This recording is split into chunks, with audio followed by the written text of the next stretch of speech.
Pep Talk UK, Pro Beez, somewhere in Hertfordshire, and I'm joined by, one might call him the Gypsy Prince. Yes, mate. Yes. Nowadays, stunt double. Stunt double for TYSON. Gypsy Prince. I like that.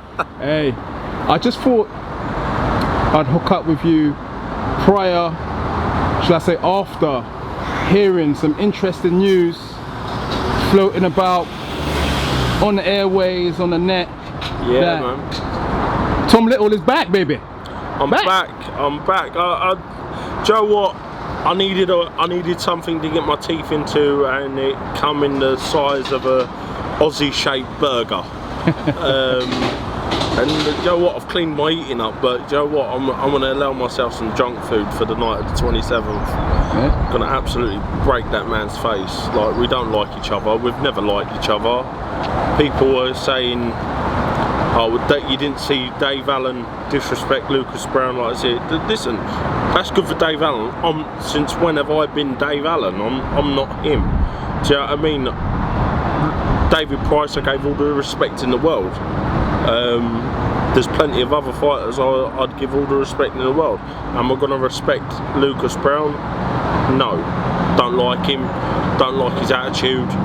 Don't like what he stands for in the sport of boxing. That's it. The only enjoyment I'm going to get out of it is breaking a few bones in his face. Okay. How did this whole fight with Lucas Browne on July the 27th come about? Do you know what? They wanted to fight me instead of Sakalowski. They offered me stupid money. I said to them, well, I don't know if I can swear on here, but what I told them to do weren't the most of pleasantries. You spoke in French? Yeah, I spoke in French very fluently, and I've never set a French lesson in my life. You said, je m'appelle Tom Little. Yeah, I said, je ne sais quoi, je m'appelle Tom Little, parlez-vous français? That's as far as it goes.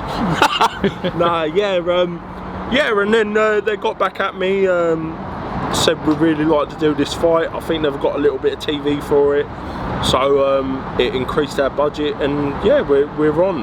Do you know what I mean? Listen, my father always told me, father always told me, if you're good at something or reasonably okay at something, don't do it for free and don't do it cheaply. And that was it. That's just where we head on it. So a few words were back and forth. Listen, it's been well documented. Me and Lucas had some back and forth. I don't like him. I believe he don't like me, but that don't really matter because his success is going to be very, very limited, like his career, really. So I just plan on doing an atrocious number on him. Every shot that I throw for him is awesome, and I've never. The way I've prepared for this fight is document. Yeah. 2 stone lighter, right? 2 stone lighter. Ooh, David, look at that! Look at that! David Price. The guns, baby. The gun show. We're gonna and I plan. Do you know what? I plan on taking him out in devastating fashion. I plan on making a statement that, listen, you have seen a percentage of me. Listen, there's been experienced guys around me the last few weeks, people like Adam Booth and people like that. Listen, they're not idiots around boxing, and they've seen full and plenty of what I'm capable of. I've just been a lazy man, and it hit me that boxing's my job. I've got no excuse, nothing else to do in the day other than train. So why have I not I've boxed at a high level, domestically, fought against guys that people didn't really want to fight.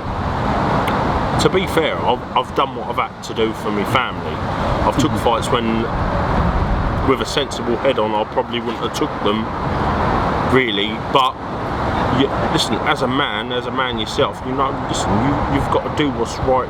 For when you've got 3 kids, you've got to do what's right for them. And lucky enough, I've got a good family around me which really support me, and have really allowed me to prepare for this fight properly. Like my partner, she's done everything to and beyond to make sure that we're ready to step into your call and absolutely smash the place up.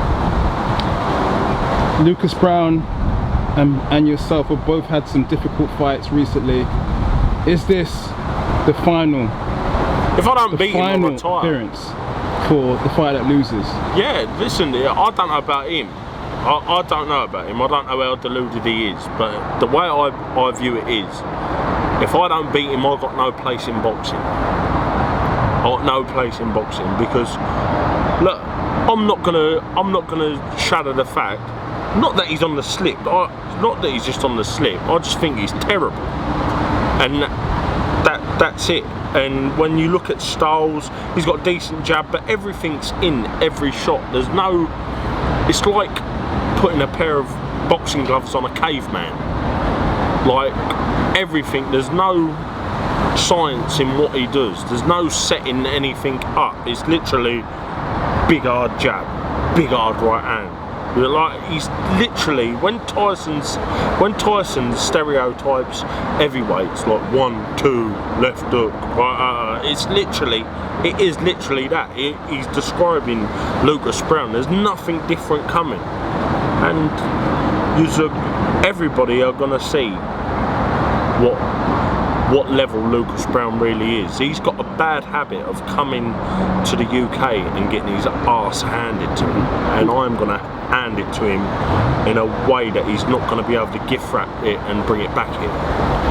What did you make of his fight against Dave Allen? Dave Allen obviously getting the victory in spectacular fashion.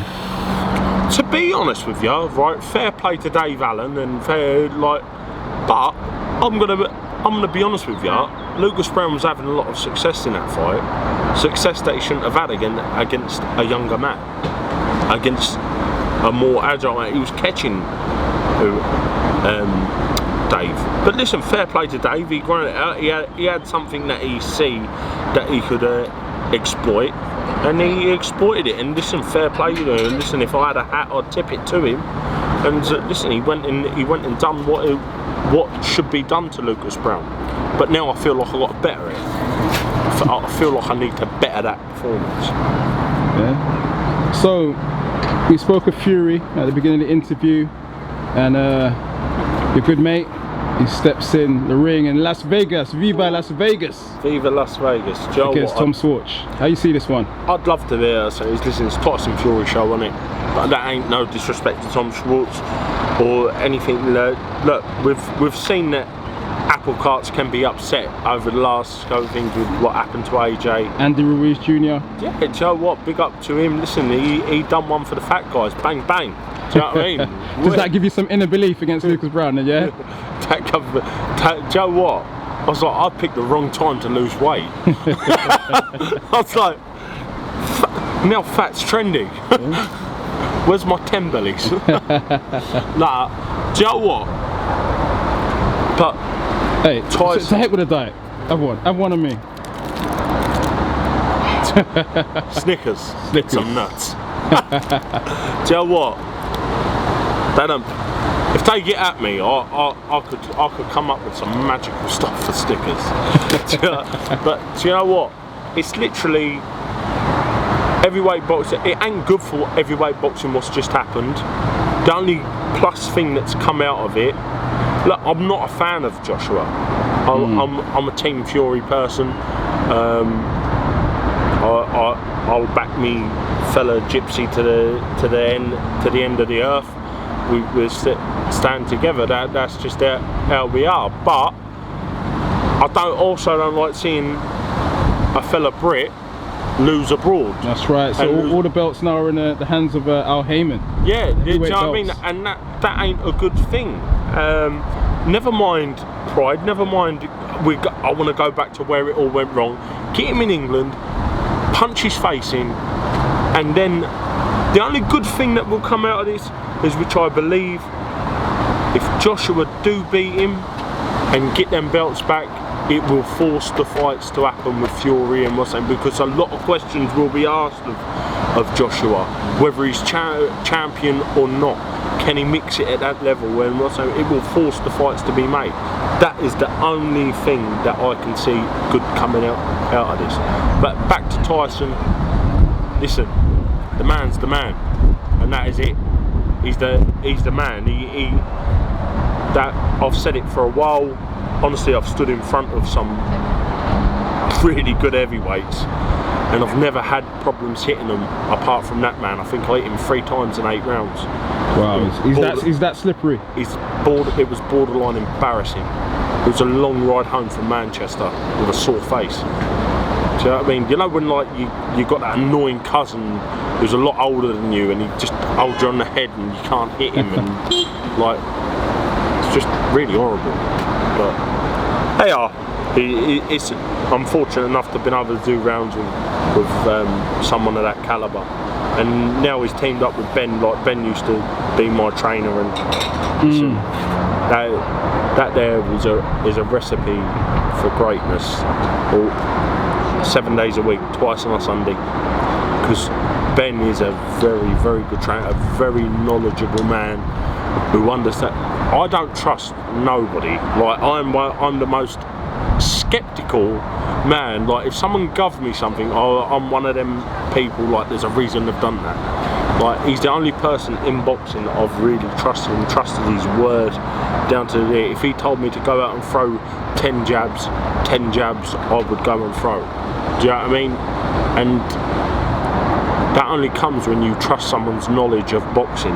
And he's a scholar. He literally, he's the best reader of a fight I've ever seen.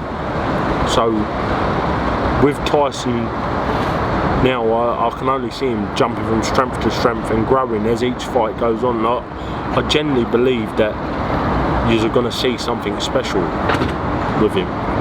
He's took his bumper off, sensible clown. So what about domestically? We've got a big dust up domestically. Josh Warrington defending his IBF featherweight title against Kid Galahad. Another barnstormer. Every time I bet against Warrington, every time I go against him, he pulls it out. But I want to say it as it is.